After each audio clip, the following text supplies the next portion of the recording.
আমরা গরিব মানুষ 1000 টাকার মাল 400 টাকা পাইছি। এটাই আমাদের জন্য অনেক লাখ লাখ শুকরিয়া আল্লাহর কাছে যে এই জিনিসটা আমাদের পাওয়ার যোগ্য। আমরা গরিব মানুষ পাইছি। আটা পাইছি, চাল পাইছি, তেল পাইছি, লবণ আছে, মনে হয় লুডুস আছে। চাল পেলাম, ডাল পেলাম, দুধ পেলাম, তেল পেলাম, আলু, পেঁয়াজ, মুরগি। আল্লাহ পাকের ইচ্ছায় যা দিয়েছে আলহামদুলিল্লাহ। আমার কোনো সময় মাল পাইনি, এই প্রথম গরিব মানুষ আমার চালাচ্ছি, আমার রিক্সা চালাই, আমার সেই প্রথম পাইছি, এই আমার খুব খুশি।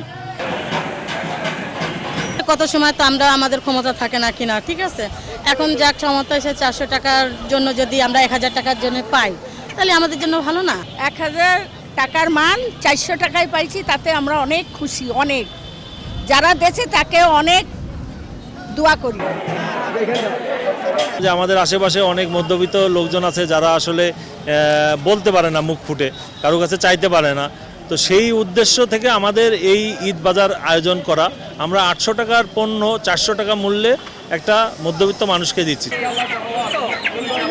এই উদ্যোগকে আমরা আন্তরিকভাবে সাধুবাদ জানাই এবং এই জাতীয় উদ্যোগ যদি প্রত্যেক পাড়া মহল্লায় হয় তাহলে তরুণরা তারা এর সাথে সংশ্লিষ্ট হতে পারে এবং নৈতিক যে অবক্ষয় হচ্ছে সেই অবক্ষয়ও ইতিবাচকভাবে সেটা মোকাবেলা করার একটা পথ হতে পারে। Back benchers Jessore RN road এরা প্রতি বছর ঈদ পূর্ব অসহায় দুস্থ মানুষদের জন্য এরকম একটি আয়োজন করে থাকে, যা অত্র এলাকায় সর্বমহলে প্রশংসিত হয়েছে। প্রতিবারের মতো এবারও ব্যাক বেঞ্চার্স অসহায় দুস্থদের কল্যাণে অর্ধেক মূল্যে পণ্যের একটি বাজার সাজিয়েছে।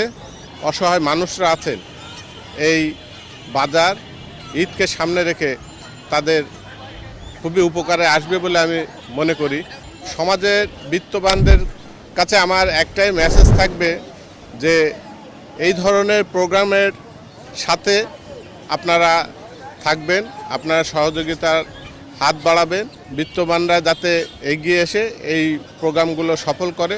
আমরা ব্যাক বেঞ্চার্সের মতন প্রতিষ্ঠান প্রতিনিয়ত অসহায় মানুষের নিয়ে কাজ করার সুযোগ তৈরি হয়।